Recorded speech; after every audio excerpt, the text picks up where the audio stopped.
یکم محرم کے حوالے سے جواہر الفقہ مفتی محمد شفیع رحمہ اللہ تعالی علیہ، جو ایک بہت بڑا نام ہے اکابرین دیوبند میں، شیخ الاسلام مفتی تقی صاحب کے والد گرامی،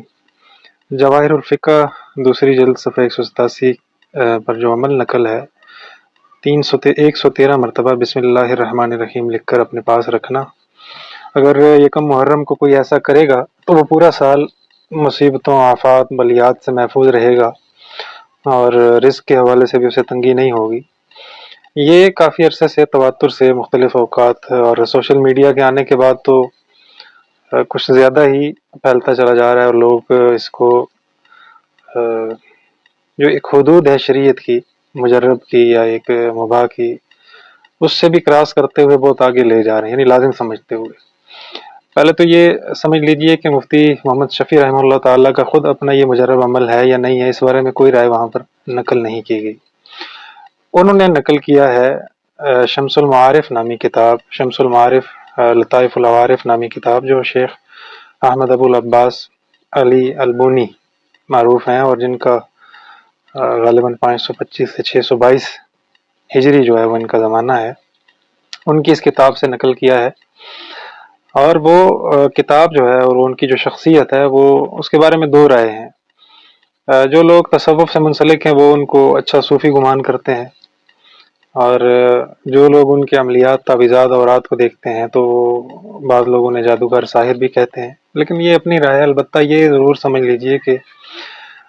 شیخ البونی کی جو یہ کتاب ہے شمس المعارف، یہ جو کتاب ہے یہ اوراد، عملیات، وظائف کے اعتبار سے ایک انتہائی جامع قسم کا خزانہ ہے، بہت اہم ترین اور مستند ترین کتاب ہے۔ اس کتاب میں بسم اللہ الرحمن الرحیم کے خواص میں، جہاں اور بہت ساری چیزیں ہیں، مثلاً بے روزگار آدمی ہے اور اس کو کہیں روزگار نہیں مل رہا، اس کے لیے بھی بسم اللہ الرحمن الرحیم ہے، اور دکان کاروبار کا نہ چلنا، اس کے لیے بھی بسم اللہ الرحمن الرحیم کے خواص لکھے ہیں۔ اسی طرح تسخیر کے اعتبار سے، اگر کوئی شخص ہے وہ تسخیر کا عمل کرنا چاہتا ہے، اس کے لیے بسم اللہ الرحمن الرحیم کے خواص کے حوالے سے تفصیلی لکھا ہے۔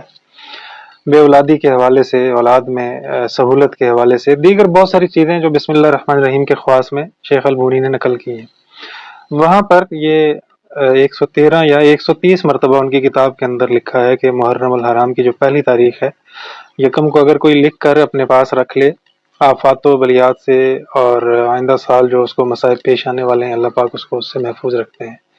رزق میں وسعت ہوتی ہے، برکت ہوتی ہے، کبھی وہ شخص اس دور کے حوالے سے آپ کہیں تو جیب خالی نہیں رہے گی، یہ اس کے خواص وہاں پر نقل کیے۔ لہٰذا اس پر التزام کرنا، اس کو واجب سمجھنا، لازماً کرنا، یہ ٹھیک نہیں ہے۔ البتہ ایک مجرب عمل سمجھ کر، اللہ تعالیٰ کے نام کی برکت سمجھ کر اگر کوئی کرتا ہے تو اس میں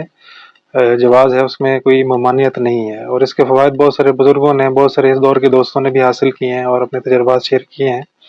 لہٰذا ایک حدود میں رہتے ہوئے، ایک دائرہ کار میں رہتے ہوئے اس عمل کو کرنے میں کوئی قباحت نہیں ہے،